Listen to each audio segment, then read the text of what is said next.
Oluvannyuma lwa Bungereza okuba akalulu ak'okweyawula ku mukago gw'amawanga ga Bulaaya ogwa European Union, ababaka ba Parliament ab'enjawulo wano mu Uganda bawadde endowooza zaabwe ku nsonga eno. Ebisingawo omusasi waffe Kabituwe. Olunaku lw'eggulo Bungereza yavuddeyo n'ekuba akalulu ka referendum okusalawo oba basigala mu nkago gwa Bulaaya oba okwetongola. Era okukakkana ng'abalonzi abasinga basazeewo Bungereza yeetongole n'omukago gwayo omujja ogwa Brexit. Kino kyaviiriddeko Ssaabaminisita David Cameron abadde awagira omukago guno ogwa European Union okulangirira nga bw'alekulidde entebe eno.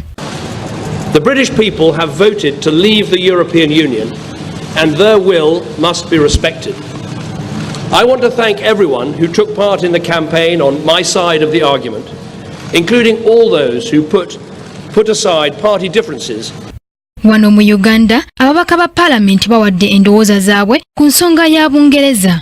Ababaka okuli Birahwa mu kitale owa Buliisa East alaze obweraliikivu ku nsonga ya Bungereza okwekutula ku mukago gwa Bulaaya. Kyagambye nti kino kigenda kubeera kyakulabirako kibi eri amawanga agakyakulaakulana.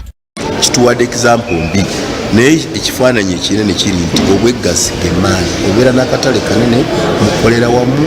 Okwawukanako n'omubaka munnaabwe, ababaka abalala bannyonnyodde nti kasita enkolagana ya Uganda ne Bungereza esigalawo tewali buzibu bwonna bwe balaba mu kusalawo kwa Bungereza. Enkolagana yaffe ne European Union tejja kukyuka kubanga Union ekyaliyo.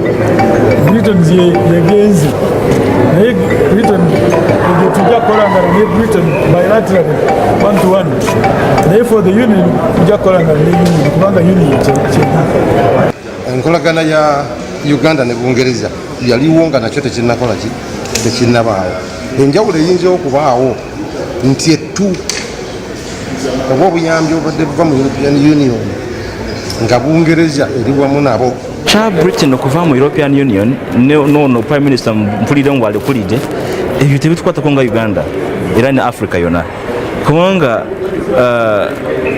tufunayo ki mu European Union ne Britain batuwaaki olowooza obuyambe bwatuwa obwo aid gye batulowooza yabwereere si yabwereere kati byebatuwa ebyo byebatuwa ebyo aid buki si byabwereere ate.